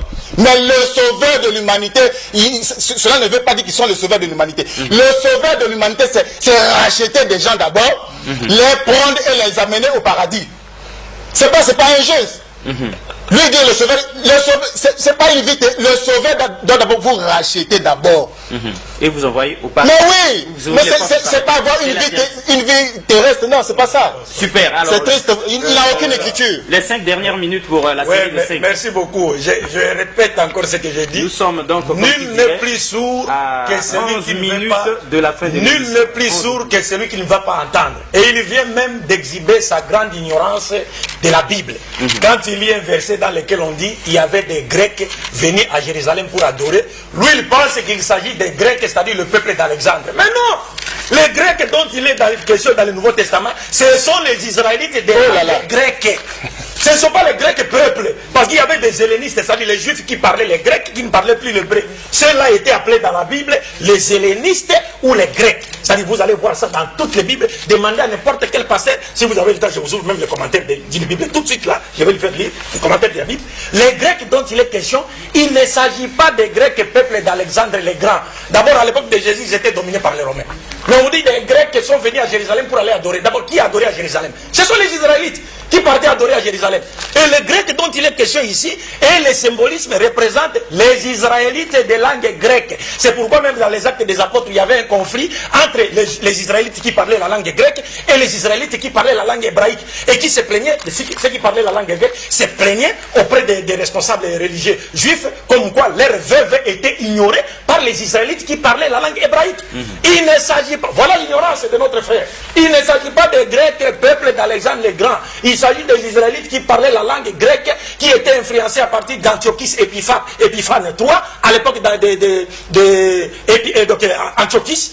Antiochus Épiphane. C'est à cette époque-là, quand il a planté la statue dans le temple de Jérusalem, il a changé la langue hébraïque, il a imposé aux gens la langue grecque. Les Juifs qui parlaient grec étaient appelés maintenant des Grecs ou des hellénistes pour les différencier des Israélites qui parlaient la langue hébraïque. Il ne s'agit nullement des païens, parce que Jésus a dit toujours dans la Bible, en s'adressant à ses apôtres, n'allez pas chez les païens. N'entrez pas chez les Samaritains, mais allez plutôt chercher les brebis perdues de la maison d'Israël. Et il y a des Samaritains dans la Bible. Il faut encore les comprendre. Nous avons des témoignages ici. On a voulu donner Matthieu, chapitre 10, verset 25. Écoutez ce que Jésus dit. Jésus dit, quand on vous persécutera dans cette ville-ci, fouillez dans une autre. En vérité, je vous le dis, vous n'aurez point achevé de parcourir les villes d'Israël que le Fils de l'homme viendra. Il commence par à Jérusalem à prêcher. Il parcourt toute la ville. Et ceux-là qui sont partis prêcher l'évangile, aucun chrétien. Il n'y a pas un seul chrétien de Brazzaville ici qui me montrera un seul verset où un apôtre de Jésus a prêché son évangile au non-israélite sur base des notes de Jésus. Jusqu'à la fin du monde, ça n'existe pas. Et je répète encore en disant, nul ne plus sourd que celui qui ne veut pas entendre. Quand on a cité le verset, il dit, tous les prophètes sont présentés comme des annonciateurs et avertisseurs. Oui, le Coran le dit, mais avec la seule différence que les prophètes qui sont présentés comme annonciateurs et avertisseurs n'ont été envoyés qu'à leur peuple respectif. Mais Muhammad, lui, a été envoyé à l'humanité tout entière. Et qu'est-ce que signifie annonciateur et avertisseur? Vous dites, bon voilà, il faut faire sortir les gens du paradis. Mais quand on dit le prophète et annonciateur, c'est-à-dire il vient donner la bonne nouvelle de la récompense du paradis, n'est-ce pas, pour ceux qui croiront en Dieu à travers son message. Et il vient mettre en garde contre les châtiments de l'enfer pour ceux qui ne croiront pas en Dieu à travers son message. C'est cela l'essence d'annonciateur et d'avertisseur. Donc les prophètes étaient des annonciateurs et avertisseurs, mais Muhammad dit, les prophètes qui sont venus avant moi n'ont été envoyés qu'à leur peuple respectif. Mais moi j'ai été envoyé à la totalité des êtres humains. Et Jésus dit, je n'ai été envoyé qu'aux brebis perdues de la maison d'Israël. Et c'est pour cette raison, il n'a jamais invité un seul païen à croire en lui. Et moi encore, il a envoyé un de ses disciples, il a ordonné à un de ses disciples d'aller prêcher son évangile au non-israélite. Ça n'existe nulle part et il est incapable de le faire. J'attends ce qu'il a dit, il va me confondre. Mais on va lire ça dans les textes originaux du Coran. Alors, donc, parce que l'Esprit sait à parler en arabe. On bénéficie de quelques poussières de... Dieu est le Dieu de toutes les langues. Hein? Dieu est le Dieu de toutes les langues. On bénéficie de quelques secondes là pour dire que nous Dieu n'est pas arabe ni français, il est le Dieu de toutes les langues. À 6 minutes de l'atterrissage, donc, on va devoir, frère Jérémie, préparer la conclusion. C'est 3 minutes, selon le canevas qui nous a été donné ici et que nous respectons. Alors, donc, dans les coulisses, il y a aussi cette affaire est problématique parce qu'il y a Bosco Ben Youssef aussi qui voudrait qu'on sache de l'islam et du christianisme quelle est la religion d'origine satanique. Ça, on aura bien l'occasion. Il aura à en découdre donc avec Abdul Majid le moment venu, si jamais Dieu le veut. Alors, 3 minutes de conclusion, frère Jérémie, pour en terminer avec la problématique. Bon, je vais lire dans Actes chapitre 1 pour confirmer toujours la mission de Jésus, la mission universelle de Jésus. Dans Actes chapitre 1 à partir du verset 8, il est écrit ceci. Mais vous recevrez une puissance, le Saint-Esprit survenant sur vous, et vous serez mes témoins à Jérusalem, dans toute la Judée et dans la Samarie et jusqu'aux extrémités de la terre. Ici, ce passage montre que l'évangile devait être allé jusqu'aux extrémités de la terre. Si le frère peut me lire dans Actes chapitre 13 à partir du verset 47. Acte 13, verset 47. Oui, oui. Car ainsi nous l'a ordonné le Seigneur. Je t'ai établi pour être la lumière des nations, pour porter le salut jusqu'aux extrémités de la terre. Les païens se réjouissaient en entendant cela, ils glorifiaient la parole du Seigneur, et tous ceux qui étaient destinés à la vie éternelle crurent. Donc les païens se glorifiaient en entendant la parole du Seigneur. Se réjouissaient. Et tous ceux qui étaient destinés à la vie éternelle crurent. C'est une écriture sortie de la Bible. Lis encore Matthieu chapitre 24, Luc chapitre 24 à partir du verset 47. C'est intéressant ce verset-là. Luc 24, verset 45. 47. Et que la repentance et le pardon des péchés seraient prêchés en son nom à toutes les nations, à commencer par Jérusalem. Et que la repentance et le pardon des péchés seraient prêchés à toutes les nations, à commencer par Jérusalem. Donc, je ne sais pas si vous essayez de voir comment le Seigneur est en train de séparer cela. C'est-à-dire que la repentance et le pardon des péchés seraient prêchés à toutes les nations, à commencer par Jérusalem.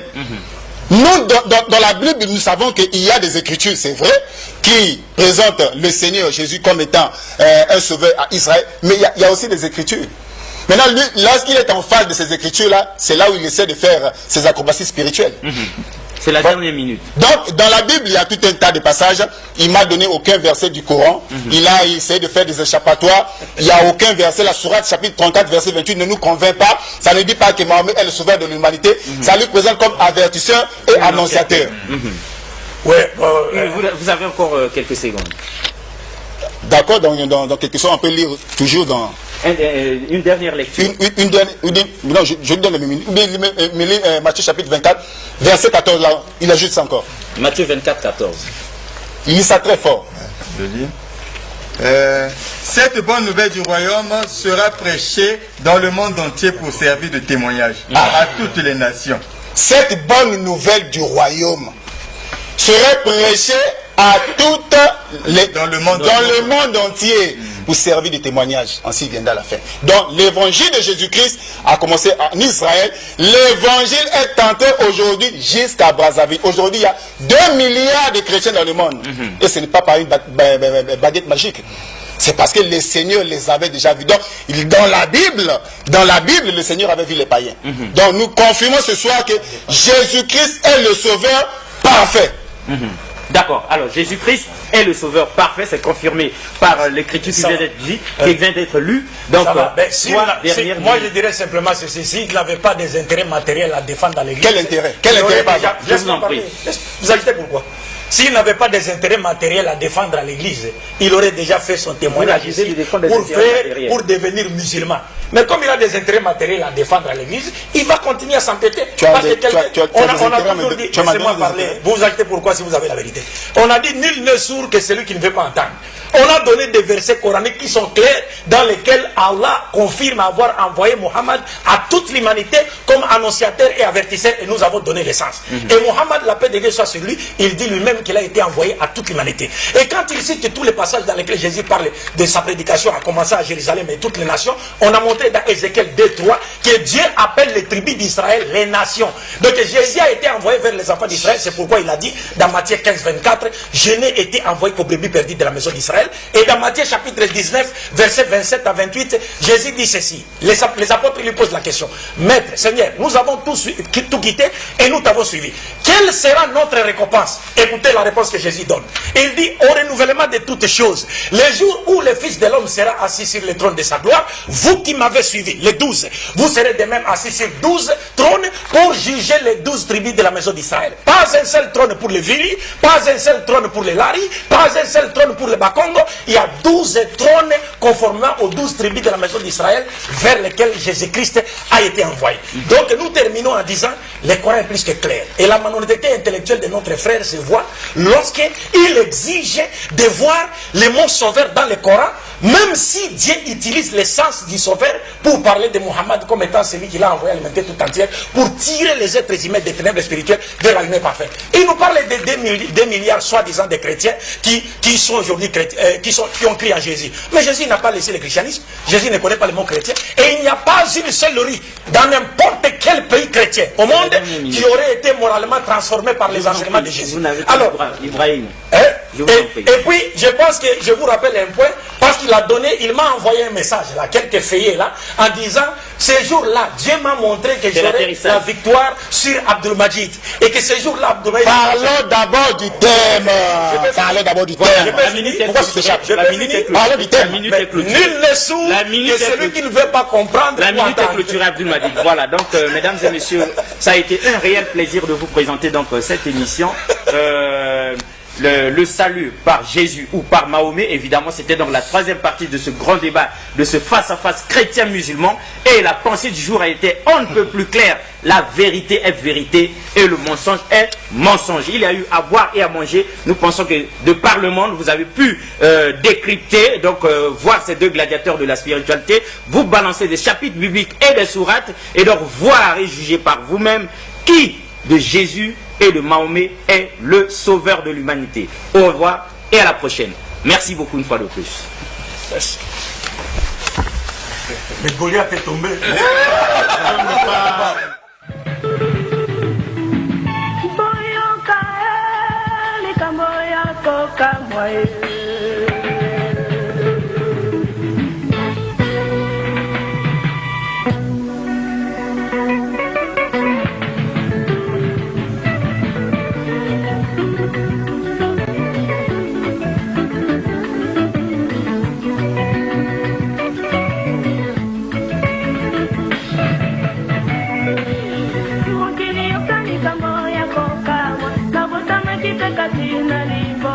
Tapola kipero kola bana nyoto kachipatana tupela kilanga ide